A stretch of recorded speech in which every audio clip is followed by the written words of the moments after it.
Article 370 के खात्मे के बाद घाटी में सुरक्षा एजेंसियां लगातार दहशतगर्दों को जहन्नुम में पहुंचा रही हैं। सेना के सेक्शन से सीमा पार के आतंकी संगठन बौखलाए हुए हैं। लिहाजा सामने की लड़ाई में जब वो सुरक्षा एजेंसियों से मात खा रही हैं तो निहत्थे लोगों को टारगेट कर रही हैं। पहलगाम में सैलानियों पर जो हमला हुआ उसका संबंध सीमा पार पाकिस्तानी आतंकवादी संगठन से है। हमले की जिम्मेदारी लश्कर ए तैयबा ने ली है।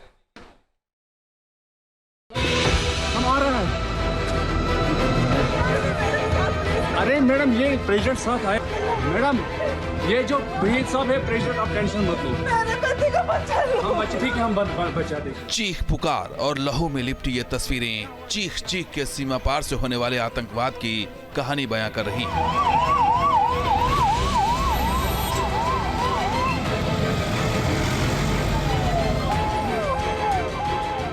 कश्मीर के अनंतनाग जिले के पहलगाम में आतंकियों ने निर्दोष पर्यटकों पर गोलीबारी की। इस आतंकी हमले के लिए पाकिस्तान का आतंकी संगठन लश्कर ए तैयबा जिम्मेदार है। अब सवाल यह है कि आखिर बेगुनाहों पर गोलीबारी करने वाला लश्कर ए तैयबा का कागजी चेहरा द रेजिस्टेंस फ्रंट कितना खूंखार आतंकी संगठन है और इस आतंकी संगठन का आका कौन है? क्या बोलते भेलपुरी खाने से मेरा पति साइड में था, एक इंसान है, उसने उसको गोली मार दी। बताया जा रहा है कि लश्कर ए तैयबा के करीब 10 आतंकियों ने निर्दोष सैलानियों पर 50 राउंड फायरिंग की। मैडम, ये जो भीड़ साहब है, प्रेसिडेंट, आप टेंशन मत लो। मेरे पति को बचा लो। हम बचा देंगे, कोई बात नहीं। बेहतर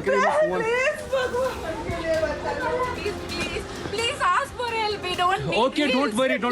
You okay? You need a water, sir? Sir, we'll manage. Just ask for help. Okay, first you give the hands water, drop of water. Take a drop of water, sir, please. आतंकियों के खिलाफ सेना ने search operation चलाया है। आतंकियों को कब्र में पहुंचाने के लिए सुरक्षा एजेंसियां एक्शन मोड में।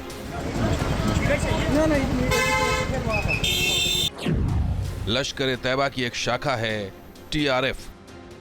जम्मू कश्मीर में धारा 370 के खात्मे के बाद यह संगठन सामने आया।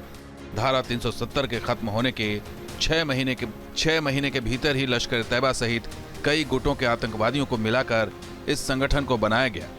इस फ्रंट में आतंकवादी साजिद जट्ट, सज्जाद गुल और सलीम रहमानी प्रमुख हैं। अपनी स्थापना के बाद से ही लश्कर तैयबा का यह संगठन घाटी में पर्यटकों, अल्पसंख्यक कश्मीरी पंडितों और खासकर प्रवासी मजदूरों को निशाना बनाकर किए गए कई आतंकी हमलों में शामिल रहा है।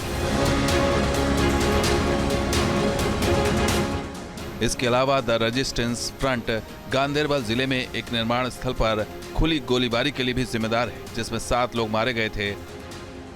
मृतकों में एक कश्मीरी डॉक्टर, मजदूर और एक ठेकेदार शामिल थे। अब एक बार फिर TRF ने पहलगाम में आतंक का खूनी खेल खेला है।